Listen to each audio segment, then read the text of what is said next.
Hi everybody, Grandad here again. And what am I going to do today? Well, I'm going to tell you a little story, which is a story of Thanksgiving. Now, this story starts in England, back in the year around about 1620, and there was a group of people that were being persecuted because of their religion, and they called themselves separatists because they didn't agree with the Christian church at the time, which had got a very hierarchical situation, and they didn't agree with that, and so they decided that they couldn't live in England, but actually they came from the Netherlands as well. There was a group of people in the Netherlands which was suffering the same sort of persecution because of their religion. They didn't agree with the king and what was going on over there in the Netherlands, and so they decided to get together, and they decided to leave England and the Netherlands and to set up a colony in the new world of America, across the ocean. Now they planned to take two ships. One of them was called the Speedwell, and this set off from the Netherlands to a place in Portsmouth in England, and to meet another ship called the Mayflower.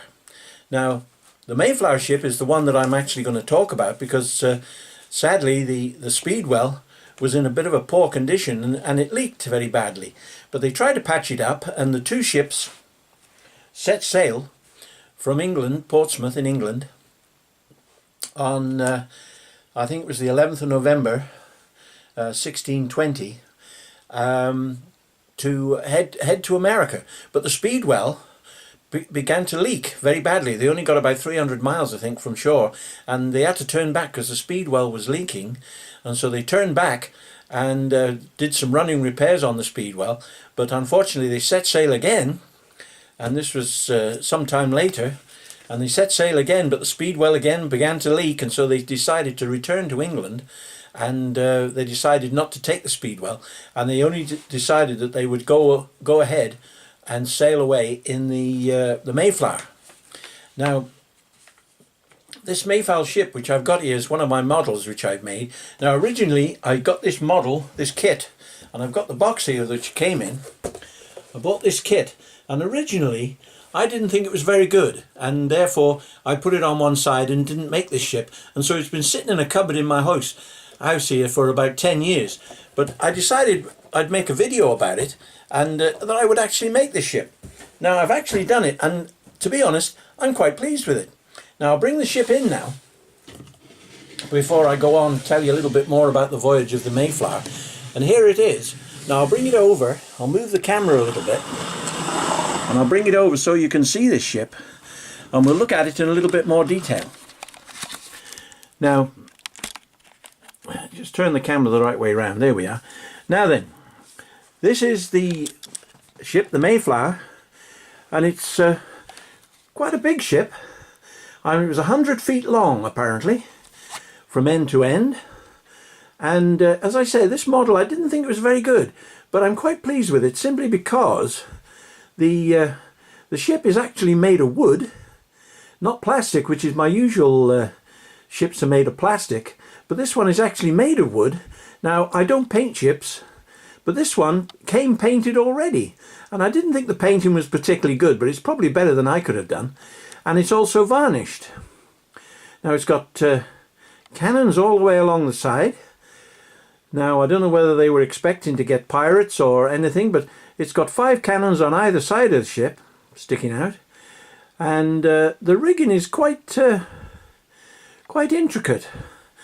The most difficult part of making this ship was actually putting the rigging on. Now the sails aren't plastic, which are what usually has on these ships. These are actually made of material, and it's got quite an intricate rig in there with blocks and tackles, and the back sail is quite interesting. It's a side-on sail, and it's quite large. Now when you've got all the things together, it makes quite an interesting ship, and I'm glad now that I made it. I did it so that I could do a video, but It's quite an interesting little ship. Now, the story of the Speedwell, of the Mayflower and the Speedwell setting off is quite interesting. As I say, the Speedwell leaked, so they had to return, and eventually they decided that they would cram as many people on board the Mayflower as they could and set sail to the New World. Now, I don't know how many people were intending to go on the two ships, but somehow they managed to cram 102 people on board this ship to set off to the New World. There was already 30 crew on board, and as I've said, they'd already been at sea in this ship for about a month before they actually managed to set sail for the New World. Now, they set off, and to start with, I suppose, things, although it was very cramped on board, they took enough provisions to last a good while, and they weren't too bad. But they suffered very badly with seasickness. And a lot of the people on board ship became ill as the journey went on with seasickness. And because they'd been at sea so long, they started to suffer with other things. Scurvy was another terrible thing you got at sea because you didn't have enough vitamin C. They didn't know anything about vitamin C at that time, so they wouldn't have known why they were becoming sick. But because they didn't take enough vegetables and enough fruit with them or anything, and they didn't know about vitamins, they suffered badly with scurvy. So a lot of the people on board this ship, because of the cramped conditions, they became ill. And when they were going across the Atlantic, and just make sure I've got that right, it was the Atlantic they had to sail across. They suffered pretty badly with the weather. The weather wasn't kind to them. They got all sorts of storms, and at one time they had to lower the sails and just go with the wind, and it blew them about off course all over the place. And it actually broke one of the main struts within the ship, which made it quite treacherous that the ship may not make it. Some people wanted to turn back, but they decided that they would ride the storm, and they managed to make some repairs on this ship. They managed to do something with a big screw, I believe, and they managed to mend and prop up the main beam that got split, and they were able to continue their journey. Now they were hoping to land at on the Hudson River at Virginia, but because of all the trouble they'd had on the ship, and they were now running low on supplies because it took 66 days to cross, so they'd been another 2 months at sea before they managed to reach the Americas, and by this time they were pretty ill and pretty starving, so they couldn't battle with the weather anymore to go back on their steps and make it to Virginia, which is where they wanted to. They'd had permission to land there, but they weren't able to land there, so they actually landed at a place called Cape Cod, which is further down the coast. And because they needed provisions, they managed to get on shore, and they landed at a place that they now call Plymouth Rock, I believe. And I think the landing place where they landed, because they left from Plymouth in England, they decided to call the place they landed in America Plymouth as well. So I think that's how it got its name, but I'm not sure about that. But anyway, they landed there, and they went ashore, and they managed to do a bit of finding of fresh water and some food, but food was very scarce, and the first area where they landed wasn't very good. It was very boggy, and there wasn't anywhere really to settle. They saw some Indians, but they weren't able to talk to them because they obviously didn't speak their language, and when they saw the British people, or the pilgrims as they became known, when they saw the pilgrims, they ran away, and they weren't able to do anything with the native Indians at that time. So they sailed a little bit further round, they explored a bit further, and they found another area, which funnily enough had been cleared by some Indians, but there was no Indians living there. And they thought it was strange that they'd cleared the ground, but there was nobody there. But anyway, they managed to set up camp, I suppose you'd call it, and started to build some houses, even though a lot of the people on board the ship were very sick, and the ship itself became like a hospital ship, so they couldn't even leave the ship even though they got to the New World because they were too ill. So, and I think at least 2 or 3 died on the journey over, and I think one child was born on ship, so the numbers had gone down a little bit, but not much, and most of them survived. But they had to survive. They landed at a time when it was winter time, I think, and so planting wasn't very good. But they started to build houses, and the first big meeting house that they built, which was a struggle to build because there was so many of the men were ill, and even the children had to help to try and build this first house that they built. And once it was built, it became a hospital as well. So people were transferred off the ship to this new building that they made, which sort of was a meeting house, but it was used as a hospital to start with, because there were so many of the pilgrims were still very ill, and therefore they were suffering pretty badly. Now, there's no doubt about it that the pilgrims would not have survived in this new land if they hadn't had the help of some Native Americans. Now, fortunately for them, there was one Native American man who came to visit them. They were quite surprised one day when this man arrived, and he could speak reasonably good English, and I think his name was Squatantu or something like that. And he was a Native American, and he could speak English, and he introduced them to some more Indians that were friendly. There was a chief, I think, called Quessentunum. Now, I'm not very good at pronouncing these names, so I'm obviously getting them wrong, but if you look up the history of the Mayflower and the Pilgrim Fathers in America, you can find out exactly what the names of these Indians were. But there was no doubt about it that they managed to make friends with this Squanatu Native American, and he introduced them, and they managed to befriend enough Indians that they were able to show them how to plant. Now, it was interesting that the land over there wasn't terribly fertile, so things didn't grow as well as what they expected them to, at least to start with.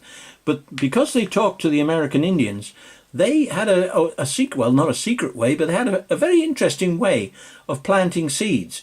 They would plant the seeds in squares, areas, corn mainly, and a few seeds would be put onto a pile of soil, and then they would use fish. They'd go and catch fish in the harbour, which was easy enough with a net to catch quite large quantities of fish. And they would take this fish on dead fish and plant it with the corn, so that it would act as a fertilizer. And they also used tobacco, sacred tobacco. Now, the Indians, being a very sort of religious people themselves in their own way, had to bless things, the crops to grow, and they would put their sacred tobacco on the seeds as well. Now, strangely enough, unbeknownst to them, the tobacco probably worked as some kind of insecticide, so that the sweet corns, when they grew, they didn't be troubled by insects. And so, in a strange sort of way, the Indians taught them how to plant, use fish for fertilizer and tobacco as an insecticide, so that their crops would grow. And there's no doubt about it that the Pilgrim Fathers wouldn't have survived in America without the help of the Native American Indians. Now, it's a shame that they managed to make treaties with the Indians, and for many years were very friendly with them. But of course, as these things happen, as time goes on, they fell out with the American Indians, and they treated the American Indians eventually very badly, which I think is a very great shame. I mean, the Americans, Native American Indians, are well respected today, but in the early days they treated the American Indians pretty poorly, I think, and putting them on reservations and not allowing them to live, and killing off their buffaloes and all that sort of thing. But that was later on in the American history. But certainly when the first Pilgrim Fathers landed in America, the Indians were very good to them once they got friendly with them. And if it hadn't been for this Squanatu, or whatever his name was, helping them and introducing them to another Indian chief called Massaoti, I think his name was, or something like, and got well in with the Indians, that they were able to survive. So I'm glad I made my little ship, and I think it looks quite handsome, really. It's quite a nice little ship. It's got its English flags flying, and I don't know why they had the white flag on the top there, but that's quite interesting. And I'll close now, and that's about all I can tell you about the Pilgrim Fathers landing in America. But I may have got some of the information that I've told you wrong, and as I always say, never take my word entirely for everything. Look it up for yourself in your books and on the internet to get the full story of the Pilgrim Fathers landing in America. I may have got one or two things wrong, especially the Indians' names, and I apologise for that. I aren't very good at reading, and therefore I'm not sure what the names are.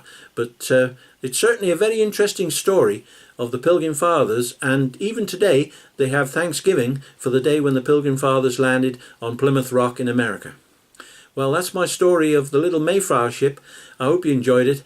I certainly enjoyed making the ship and enjoyed telling you about it.